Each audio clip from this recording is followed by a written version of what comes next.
Tonight we're continuing on in our series on standing in the gap, and we are going to be looking at the book of Esther. And yes, I mean the whole book of Esther. I'm not going to read the whole thing to you, but being as someone who grew up living with this as a story that we reenacted every year as part of my heritage, there have been many times where I played Esther myself in quite a few makeshift plays with makeshift costumes and props and friends and families and parties.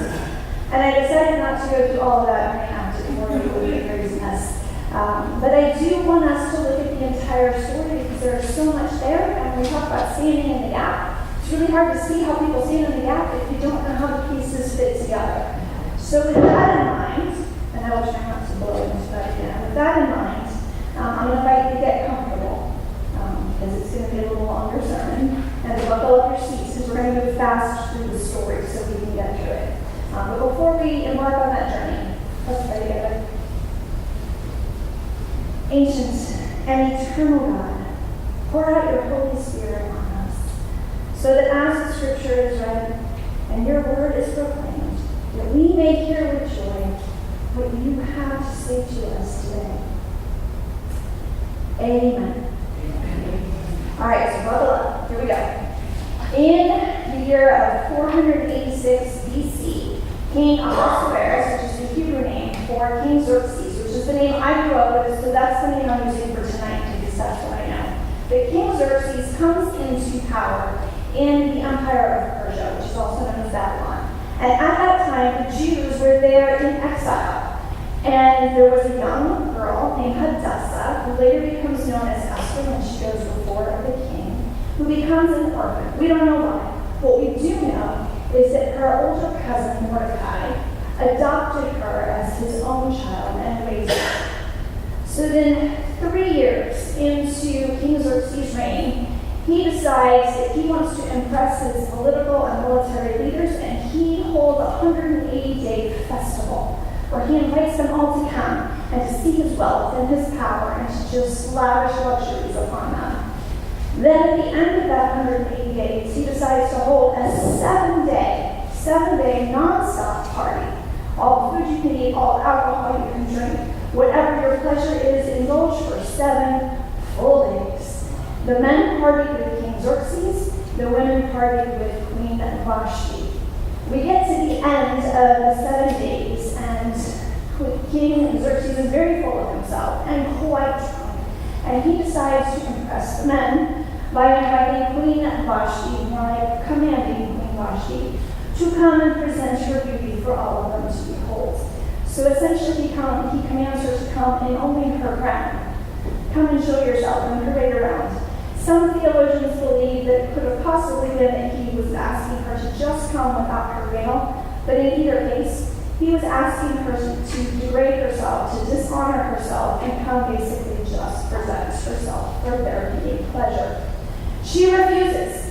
This makes King Xerxes absolutely furious and embarrassed, and so his advisors tell him, dismiss her, get rid of her as queen, and then you need to send out an edict so that every wife throughout the empire knows that her husband has full authority over her no matter what. So that edict goes out, Queen Vashti goes away, and King Xerxes is left wondering if he made a bad decision. He starts to waver. His advisors say, no, you didn't make a bad decision. All you need is a new queen. So let us help you find one. A new edict goes out. Every young virgin throughout the empire is to present herself before the king so he can pick his new wife. Now, as a child, we portrayed this as this voluntary beauty pageant that everyone participated in. It was nothing of the sort. It was an abduction where the king's officials went through the towns and captured the most beautiful girls that they saw, the ones they thought would please the king. They brought them back to the castle. They had no voice, and they had no choice in the matter. Depending on which records you read, it appears that in one way or another, for approximately a year, each of these women were brought to King Xerxes for a night, so he could, And then he chose 7. And those 7 spent an entire year going through this process of beautification, as well as learning all of the etiquette and protocol of royal life. Finally, it gets time for that viewing, and Esther, as we know, won the king's favor. He was her favorite, and Esther becomes queen.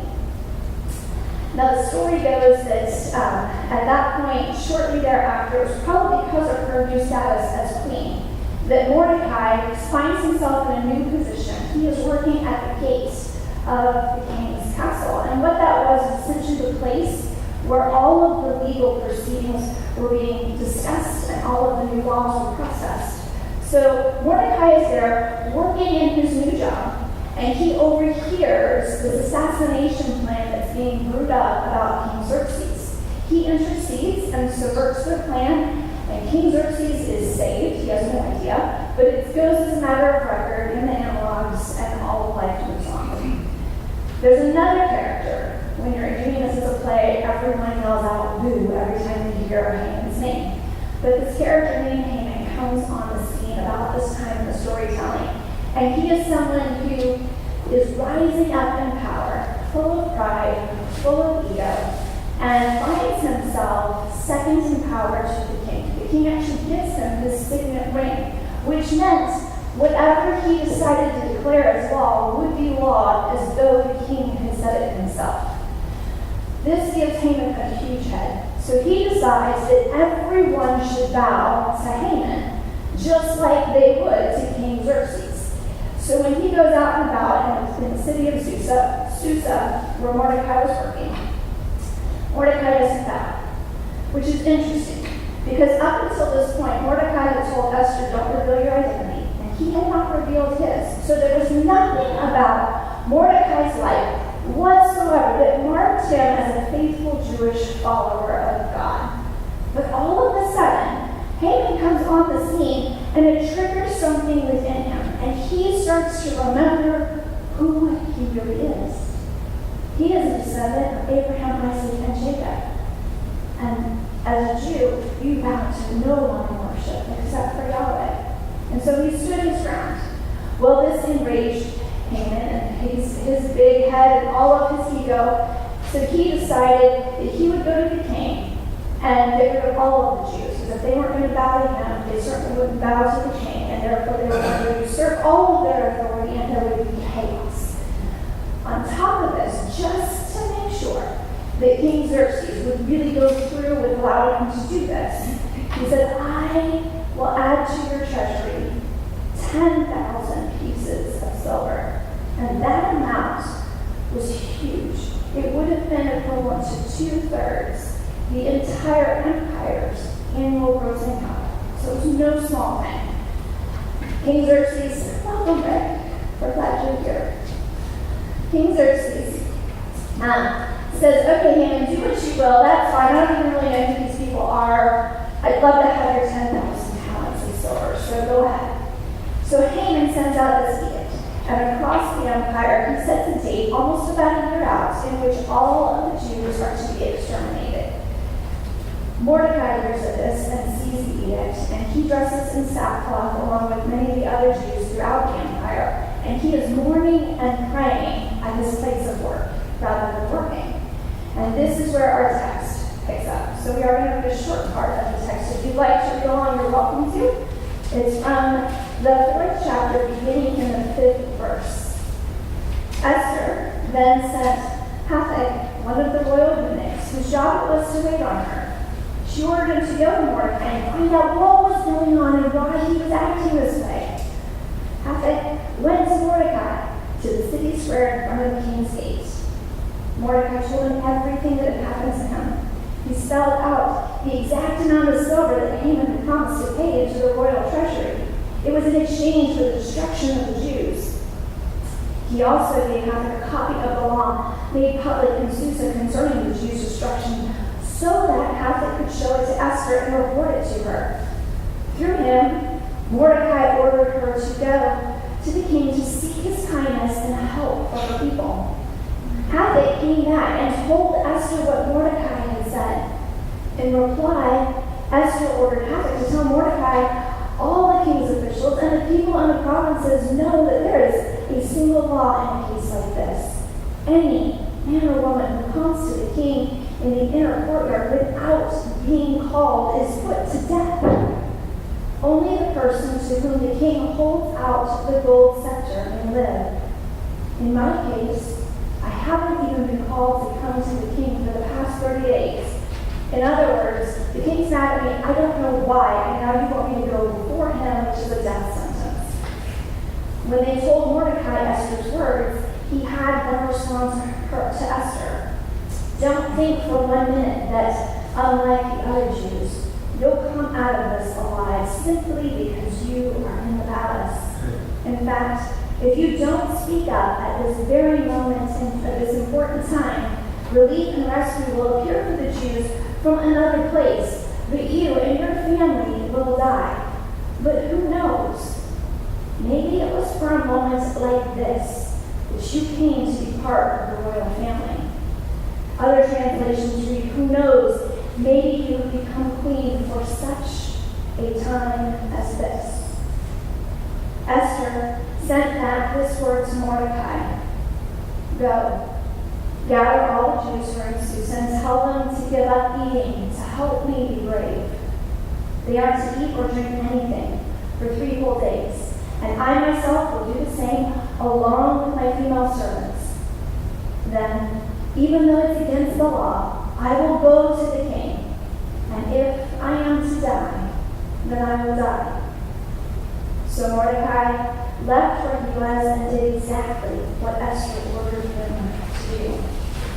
As the story goes on, Queen Esther does indeed go before the king, and he does lift his gold scepter, which saves her life and allows her to speak. She invites the king and Haman to come to a feast in her courtyard that evening.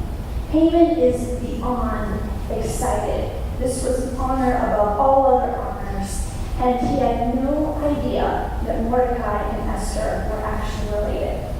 And so at dinner, the king wants to know why they've been invited. And she says, well, I'm not ready to tell you, but if you'll come again tomorrow night, I'll make everything known. So the king and Haman clear their plans. Absolutely, we'll come and feast with you. We will be here tomorrow night. You can count on it.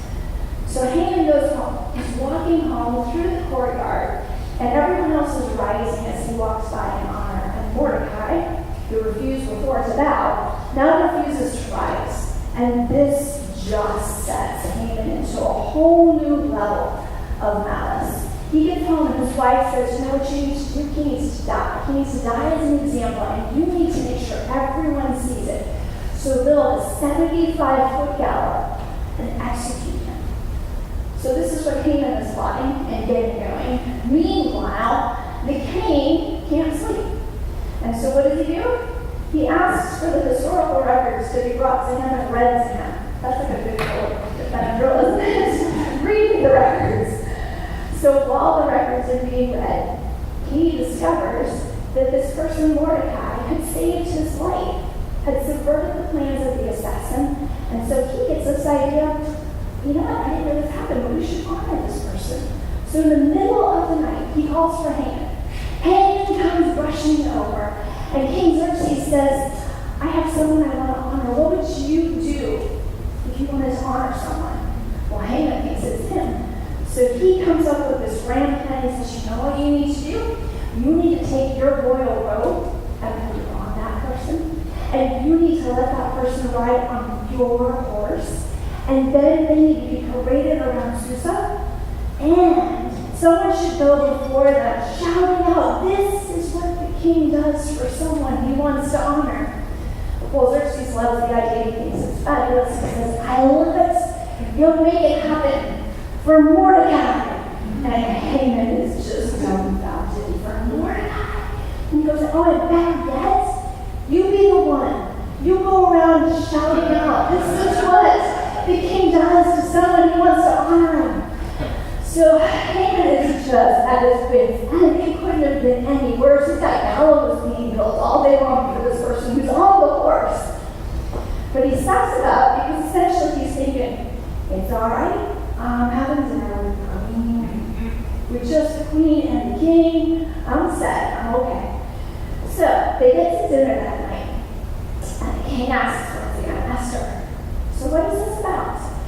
So she finally opens up and pleads with the king to help protect her and her people because they are going to be annihilated within the year. Well, he had no idea that this was going to happen. He said, well, who would do such a thing? And she points to Haman. She says, it's him. And he immediately is just struck with shock and anger and doesn't even know what to think about it. He leaves the scene. A lot of theologians think he left to go verify that what she was telling him was actually true. So he leaves. Meanwhile, Haman knows it's true, and he knows he's in a deep spot now. And so he begins pleading with Esther. Pleading and pleading and pleading, and finally just throws himself at her. Well, at the same time, the king comes in and sees him falling on top of her. And he assumes that he's trying to assault his queen.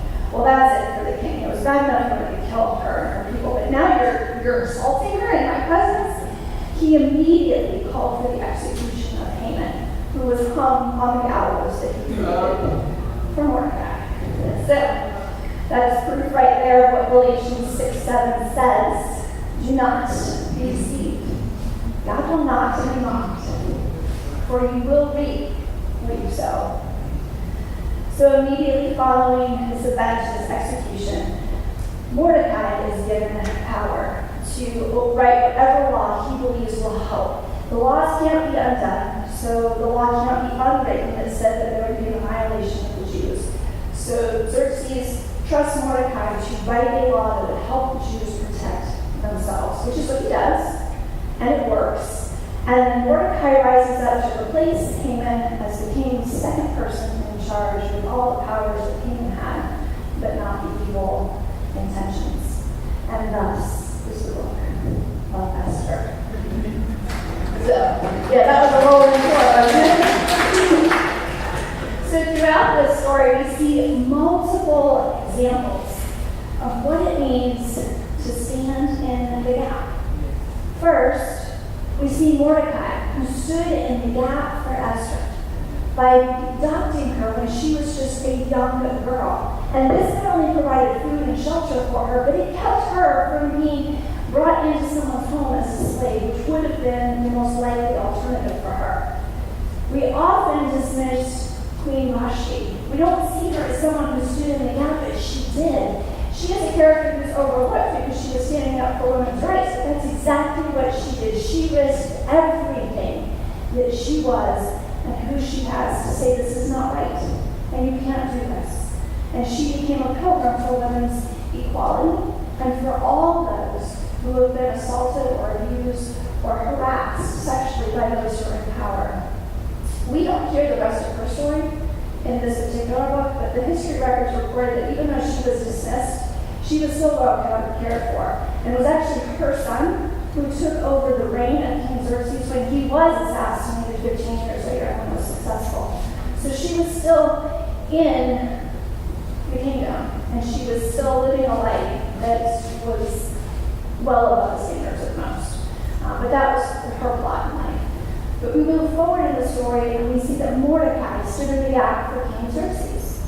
He was new in his job. He could have stayed silent, but he didn't. He knew the king's life was in jeopardy, and he did what he could, even though he got no recognition for it, to stand in the gap so that his life would be preserved. God stood in the gap for Esther. Even though she was abducted, he began working immediately to ensure that this human process that had been devised worked for her favor so that she could be elevated to a place of prestige and be a means of God's saving grace down the road. Then Esther, in this position of honor and power, chose to work with God, chose to do her own civil act of disobedience, risking her own life and her own reputation in order to stand in the gap for her family and for all of her people. Then God uses a sleepless night to help King Xerxes stand in the gap for Mordecai. He didn't even know it. At every turn of the story, God is at work in the details, in the human decisions, standing in the gap for each and every character. The only character where we don't see God actively standing in the gap for is Haman. And that's only because he had set his heart on destroying God's people and all he cared about were his own evil ambitions that he wanted to pursue. So he put himself outside of God's grace. So what does that mean for all of us today, since we're clearly not living in worship? Well, first of all, I think that it means that we can trust God. We can trust that God is always at work, even in the crappiest of circumstances. God is at work, weaving together the options that are available for our best good. Second, I think it's important for us to recognize that this entire story seems to hinge on this idea of intentionality, both from God's perspective and in our own minds, for such a time as this. What's more, as we look at Mordecai's response to Esther, there's a lot for us to glean in that. There's 3 points I want to pull out of it. There's a whole lot more we can pull out of the story, but just 3 points. One, her place of honor was not going to protect her from harm. Likewise, our positions of honor in this world, but even more importantly, our position of honor as sons and daughters of the Most High God is not going to protect us from difficult times or harm in this lifetime. What we know is in the midst of all of it, God is with us, and God is for us. Second, we see that her silence was not going to prevent the deliverance of the Jews. God would find a way, but her silence would put her own life in jeopardy. Edmund Burke once wrote, "All that is needed for the forces of evil to triumph is for enough good people to do nothing." Silence is Satan's greatest weapon of evil in this world. Like Esther, when we come face to face with evil, whether it seems minor or severe, we too have a choice to make. Mordecai told Esther that if she chose to stay silent and to not risk her life, that she would lose it. That sounds really familiar to how Jesus instructed his disciples. Those who want to save their life will lose it, but those who are willing to lose their life for me, for the sake of the gospel, they will save it. If Esther failed to do the good that she could do, God would have found another way to preserve the Jewish people. Yet she would have come to her own demise, and she would have set herself, like Haman, outside God's plan and desire for all to live an abundant life. The same is true for each of us.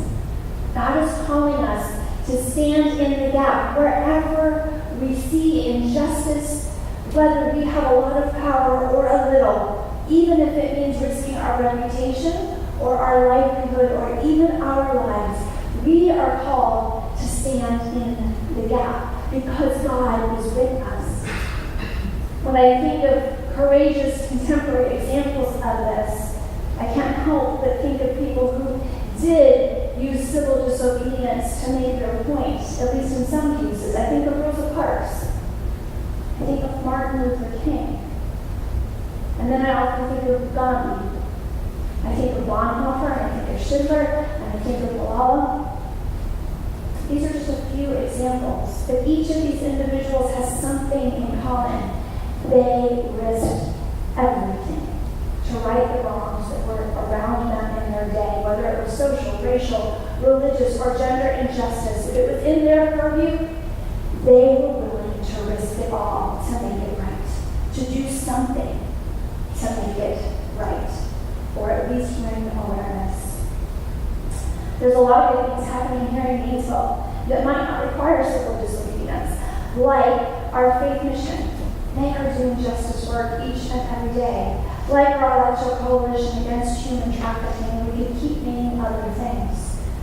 I can't tell you how you are called to work for justice in the world, but I can tell you that you are here for a reason, to make a difference that only you can make.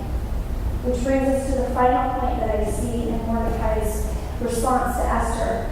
Clearly, God had been orchestrating Esther's rise to the position of queen for just such a time as that.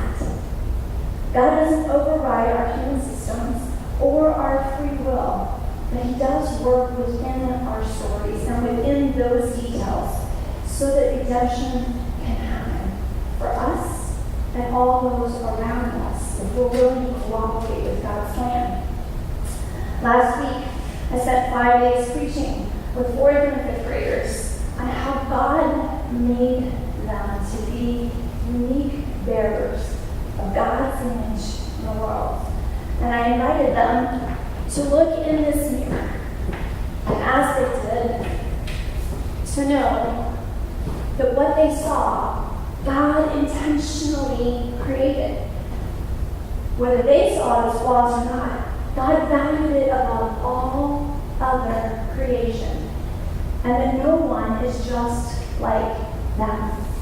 That they are here for a specific reason, and God's story of love and grace and salvation cannot be fully told without them being who God created them to be. Likewise, each and every one of us has been fearfully and wonderfully made as God's masterpiece, even with all of our quirks and our unique funky hang-ups and our gifts and our talents. The mosh that makes us us is valuable to God. And God has us here for this time, this point in history, to make a difference that only you can make, and you, and you, and me. We are a part of God's unfolding story of salvation, so we have a choice if we're going to participate in that or not. I would encourage us that whether we are in a position of power or powerlessness, that God has created us to be who we are, and God can use us where we are to share God's saving message of praise to the love of Jesus Christ with all that we encounter. Esther's name meant star. Each of us is created in our own way to be a star that illuminates the darkness in this world, that shines light where there is injustice, and shares the love of God with everyone that we encounter. Maybe you are at a point in your life right now where what you need most is a Mordecai. What you need most is someone who will come and shine light into your own dark places and help you put one foot in front of the other so that you can get out of the muck that you are in that has left you feeling orphaned or abandoned by God. If that is you, first and foremost, I say to you that Jesus Christ is your Mordecai. He has come so that you can have life more abundant. He lived, he died, he rose from the grave to free you from whatever chains might bind you, so that you can be who God created you to be. And as you lean into Christ, trust that God will bring people into your life that are going to speak words of affirmation and help guide you on your path towards healing and wholeness. For those of you who have experienced God's love and grace and had Mordecai in your life, had those people in your life that have already poured into you, you are called to either be Mordecai for someone else, stand in the gap for them and help them discover who they are, or you are called, I should say, and you are called to be Esther. Each and every one of us has a circle around us. We encounter injustice, whether it's small or big, in different ways. We are called to be the voice for the voiceless, to be the one who says, no, it's not okay that you make that joke. No, it's not okay that this person didn't get the promotion because of their skin color or because of their gender. No, it's not okay. Whatever it is that is in your purview, it's your purview, and God is with you, and God will work through you. As we surrender to Christ in our lives, we are called to be stars that illuminate